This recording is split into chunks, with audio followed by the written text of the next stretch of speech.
My friends, good day. Donald Trump wants to annex Greenland. He literally wants Greenland to become an American state. He said it in 2019 during his first presidency. But this time, he's really serious about it, and it shows continuity in the project. Back then, people said, yeah, it's just a joke. Trump, sometimes he says all kinds of things. He has strange outbursts, but this time it's serious because there's continuity. And what he said, we'll take it willingly or by force. That means either we negotiate with Denmark willingly, we give them a bit of money, a few concessions on whatever, we'll see. We could maybe give them a fighter jet, but with the size of their country, it'll just fly around in circles. The fighter jet. You'll have to keep it turning all the time. But today he says he doesn't rule out the use of force. That means that even during this year, one day, we might hear breaking news. Well, that's it. There are those possibilities. Military planes that landed, galaxies, well, there are vehicles, workers, soldiers, watchtowers are starting to pop up, all that. And then the time to understand what happened. There are American flags everywhere. It's a real possibility. We shouldn't overlook it. It's a real possibility. There are only 60,000 locals, which isn't many, and they're unlikely to resist. Since there are only 60,000 of them in the United States, it's easier to pay them well than risk having them against you. You set up, you put an office somewhere, they come, you write them a check for $50, $60, $100,000 each, you sign, they go home, they're very happy. You give them an American passport and a check for $100,000. You make sure the guys, I would even throw in a Netflix subscription for good measure. I assure you, the guys, they'll finally vote. They'll vote they'll hold a self-determination referendum, right? And then they'll vote to join America. What do you want to do? What do you mean? Isn't that clear? Even the United Nations recognizes the rank we reset. The United Nations recognizes the right of peoples to self-determination. So will they decide for themselves or not? All the more so because, well, Greenland, I've never visited. I've only flown over it. Because when you go to the United States, especially when you go to the West Coast, you leave, bam, from Europe, and you spend a good while flying over Greenland, a magnificent, magical place. There's nothing but ice, I mean, you don't see a living soul. That's it. But for Trump, it's not the ice that interests him. It's the resources first and the geostrategic position second. Because if you look at it, if you think in terms of a conflict with Russia, it doesn't have to be an open military conflict.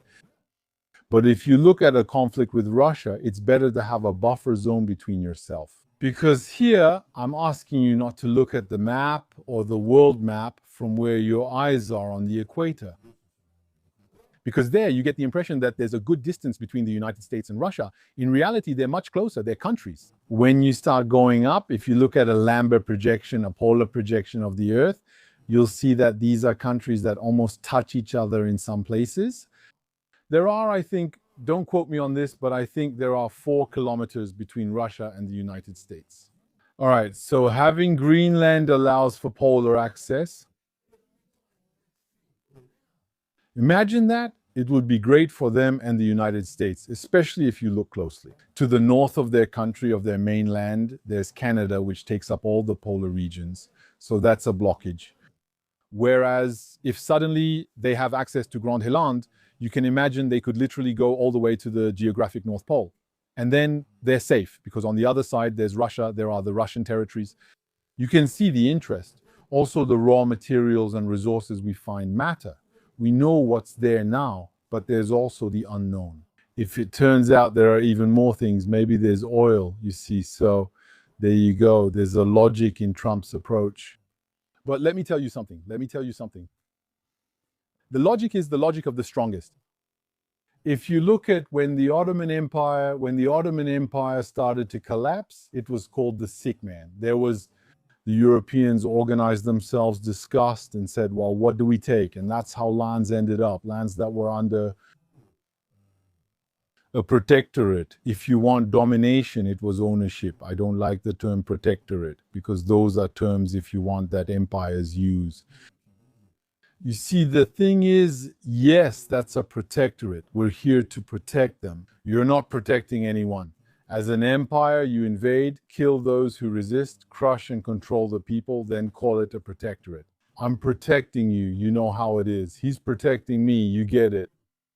We're literally using pimp language, you know. You have to be careful with words. Words are very important. And be careful because words always come from those in power. It's the powerful who create the words, who use them, and then people pick them up. But what I'm trying to say is that we're in a mindset, if you will, the world has worked this way for 5,000 years.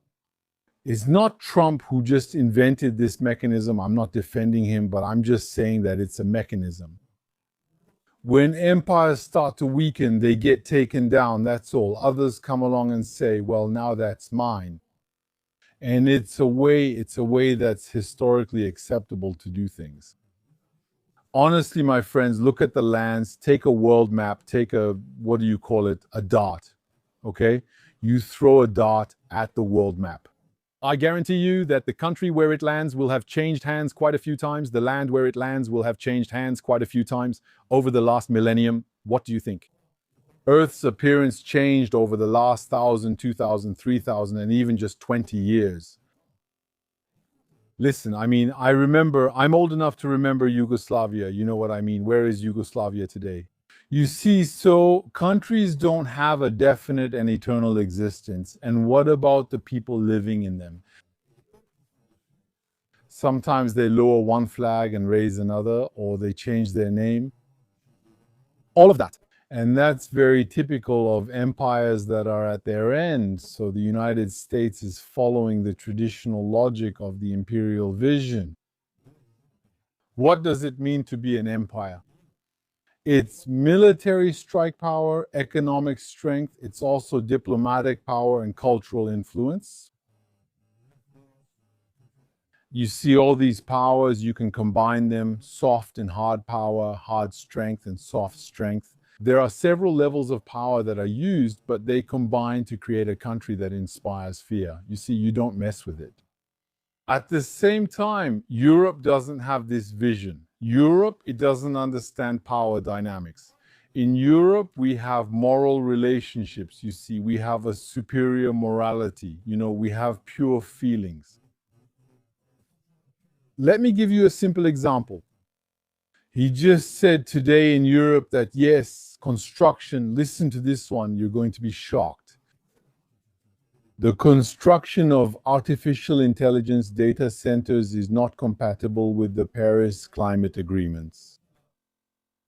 I mean, Europe is regulating itself to the point of self-destruction. It's blocking innovation. It's driving away investors.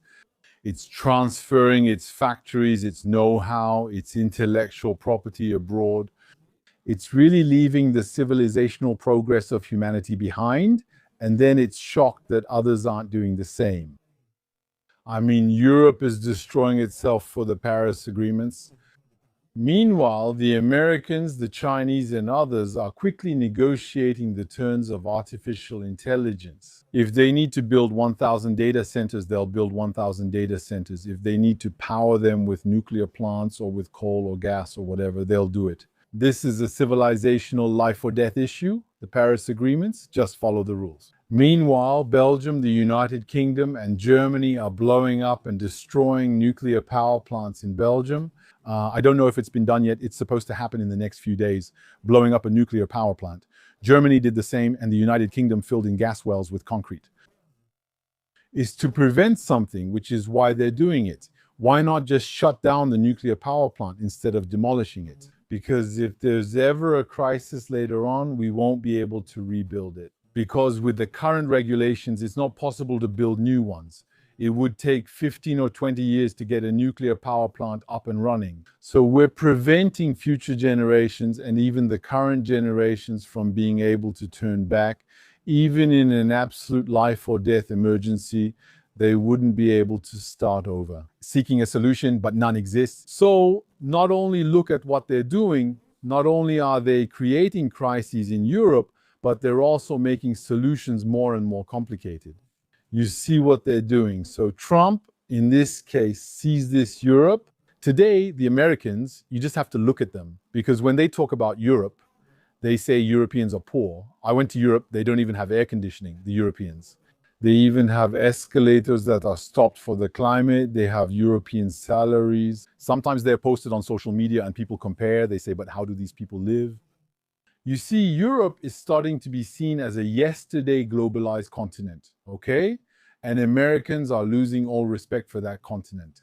So they say to themselves, we'll take a big leap. What are they going to do? What will they do? They'll raise their voices. They'll watch with concern. They will condemn with the greatest firmness. They'll appeal to the United Nations. They'll file a complaint. What will they do? They'll boycott. Some say Europe is being boycotted. What are you boycotting? Are you boycotting Amazon? Are you boycotting Microsoft? Are you boycotting Red Hat? Are you boycotting Amazon and so and so? Are you boycotting all the American clouds, Google? You stop using iPhones, you stop going to those places, you stop all that, then what do? Do you go back to the Middle Ages? There's no European equivalent, the European equivalent. They destroy you right from the start, because when creators show up, they send them the tax form. When you start your company, instead of when you're in Silicon Valley, they roll out the red carpet for you. They give you money. They give you funding, support, all of that. Here they tell you, here, pay your contributions. Here, it all goes to contributions. That's it. It's over. All right. So yes, today he takes the Grand Highland, but it doesn't stop there. Tomorrow, he might say, I'm taking Scotland. Tomorrow, he might say. The British, for example, forbid themselves from exploiting North Sea oil. For ideological reasons, they prefer to buy oil. The North Sea is shared between Norway and the United Kingdom. For the Norwegians, it's a fairly flat sea. Seas are flat, but it's a shallow sea. You can be far offshore, and sometimes it's only 40 meters deep, so it's a sea that's very suitable for platforms and for drilling them. I can tell you that the British don't drill on their side because they consider it a danger for the climate and for oil. They buy it from the Norwegians across the way, you see, who drill in the same sea. Tomorrow, the United States could come and say, we'll take this, we'll come and exploit it, it's ours. All right, what will they do? They'll file protests. Even their weapons, the Europeans bought most of them from the Americans. They can stop it whenever they want. Do you really think you could use a fighter jet they sold you against them? Not possible. They have locks, they have blocks, they have licenses. There are even contracts that say if they need them, they take them back. If we need spare parts, you give us back what we sold you and we just take them. These contracts mean everything and nothing, and the Europeans just sign and pay. You see what I mean? I don't know, but I think that Europe, once we start talking about dismantling, I think it's over for Europe. Tomorrow, the Americans take whatever they want. And again, this isn't a criticism. I could criticize Trump. I'm not saying I agree with what he's doing. I don't agree. Full disclosure, I'm against what he's doing. But we're not here to judge. We're here to observe history. And what we're seeing is human history. Over the last 5,000 years, there's nothing new. Trump isn't inventing anything at all. That's it. That's all. That's it, my friends. That's how it is. Thank you for watching this video up to this point. We will observe this story from Greenland, and then we'll see where it leads us. See you very soon.